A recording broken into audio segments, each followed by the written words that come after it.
Blockchain technology is hailed as the next big revolution in the tech industry. Its adoption has been fast and widespread so far, with applications ranging from cryptocurrency to real estate to lending and much, much more.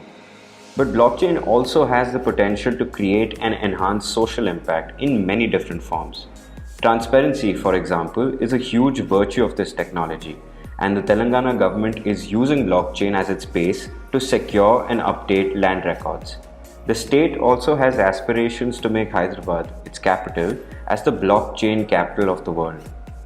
So, what exactly is all this noise around this technology? How can it help redefine industries? And moreover, how can it be applied for social good? We spoke to Raj Kapoor, founder of the India Blockchain Alliance and a senior advisor to the project C, to find out.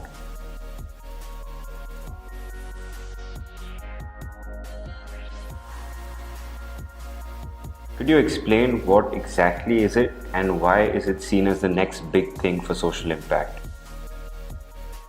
Why blockchain? Somebody might ask, okay, why not anything else? One of the reasons why I think blockchain can play a major role and is also playing a major role in this space, especially in the space of social impact, amongst many other sectors, is because of the principles and the fundamentals of blockchain. That there are 3 or 4 principles which, if we really understand and internalize those, the answer is pretty self-evident.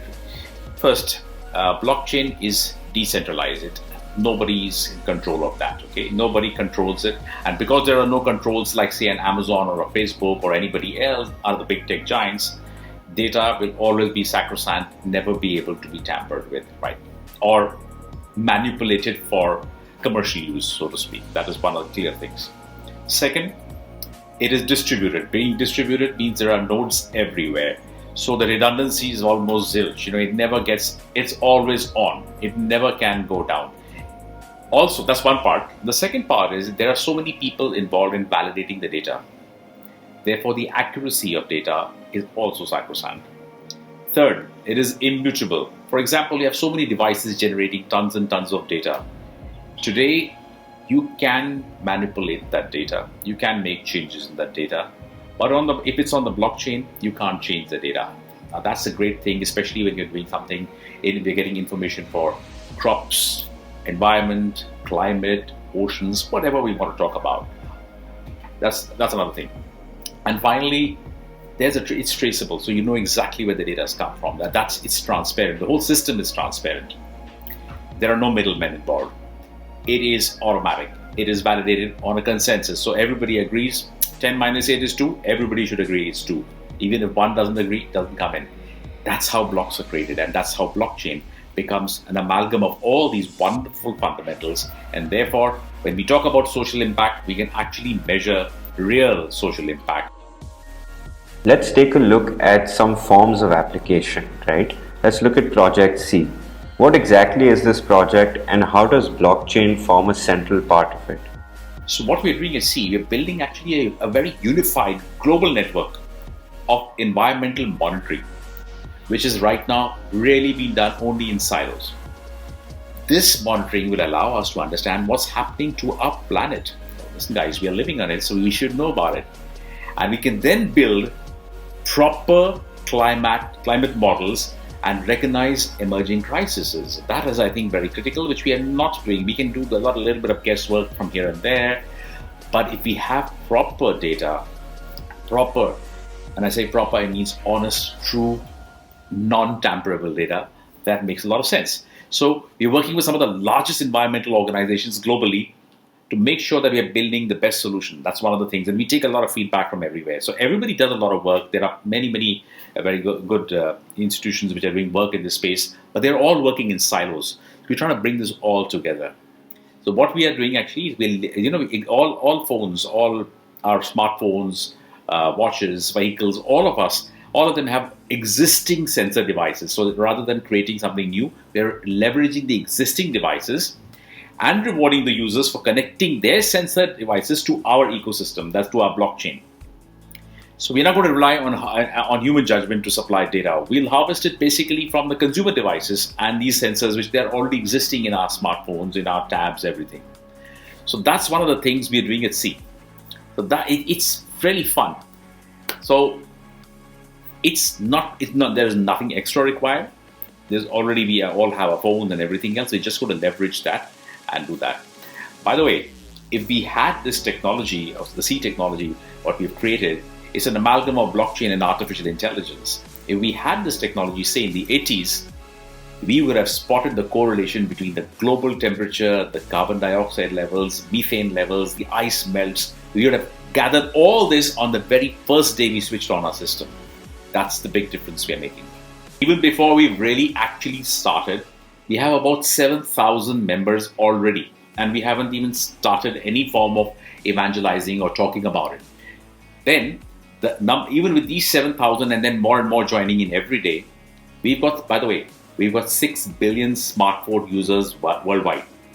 6 billion smartphone users, which can be right now come into play. And by 2023, we expect 2.6 million data submissions on our platform. And I don't know whether you know the size of the environmental data market, by the way, is $40 billion is going to be by 2030. Those are staggering numbers. $40 billion only of the environmental data and monitoring market size. That's big. But if you're dependent on user data, you must have to incentivize them to participate in some way, right? How does C account for this, and how does increased participation help the project? The biggest thing which everybody wants is, okay, you're using my device, what am I getting out of it? All right, everybody wants a little something, right? No harm in that. So actually using blockchain allows us to also tokenize a reward system, having a reward system in place. That's blockchain is the only technology which allows that, which has that capability. So what it does, it's called a C Nexus. That's the coin or token, what you can call it. It's a utility token. It generates income basically in the form of data licenses. Now, all the investors or whoever has bought in those tokens has that. So every time we sell a commercial license, and this is used for research, for predictions, data modeling, etc. So every time we sell a commercial license, 40% of that sale goes straight into a market buyback of the VC. VCEA is the coin, VC, raising the token price. So every time there is a sale, the token starts getting value. Now that's not only great news for holders, but there's even lots more. The VC is then distributed to our holders, proportional to the wallets we have and balance of our contribution data we sold. So every time we sell a data license, holders keep getting more and more tokens at a higher token price. So the more data we upload, the higher the accuracy, the greater the share of the profit. So everybody's very happy to keep the IoT devices on all the time. So, and whenever there is the more they upload, the more it does. And it's a permissioned upload. They can decide that if they don't want to use a device anymore for it, perfectly okay. If they want to keep using it, all the better. So every time we sell the license, the more you have, the more tokens, higher the token price, the more data we upload, higher the accuracy, and therefore the greater share of the profits as well. One of the biggest concerns with blockchain technology is that it comes with huge environmental costs. Now, with C being an environmental project, how do you solve for this? We're talking about, when we're talking about environment, the first thing we have to take care is our own. We have to navigate the environment ourselves, for that matter. What do we do for that? Basically, using Algorand blockchain is a very, very wonderful blockchain. It's more like a very green blockchain, though, so to speak. It doesn't have the proof of work mechanism, the proof of stake mechanisms. That's one. Second thing, we also use a lot of side chains to collect the data. It only uploads to the blockchain at scheduled timings, therefore not utilizing the same computation power. IoT devices are already active inside all our phones. Everything is got a device. That's not taking up anything extra. So we are just leveraging whatever is there.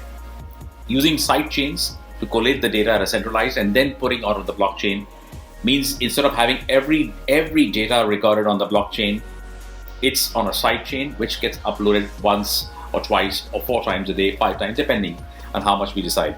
And that's why absolutely minimalistic usage of computing power. The offices, what they spend on power in a year, we will probably spend that in the next 25-30 years. Lastly, while blockchain has been adopted across a number of industries, its uptake has still been slow in the larger social sector. Why do you think that is, and what can be done about it? Suppose I wear my watch on the left hand because I'm a right-handed guy. If I ask you, change the watch from the left hand to the right hand, will it change the time? It will not change the time. It'll just, but you'll be very uncomfortable because you're not used to wearing it on this hand. It's exactly what a lot of people do. They are little hesitant to change. One is lack of awareness. Lack of awareness is one of the most critical things. How about the environment? We have nothing on that. How about the climate? Nothing on that. How about basic civic sense? We don't even have on that for that matter. I would request all these guys who are really doing some good work in their own space to actually embrace the change. And the advantages of blockchain, which I started in the beginning, the fundamentals, those standard advantages: traceability, transparency, immutability, distributed, decentralized. Why not use them? People are very used to set patterns. They don't want to move out of the comfort zone.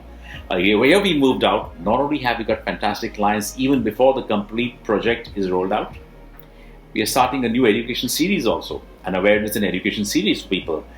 Plenty of them on the environment, and making it simple for you and me, simple guys, to actually understand, rather than making very technical and making it holier than thou attitude. No, we don't have that. It's pretty much okay. If we don't take care of our environment, who will?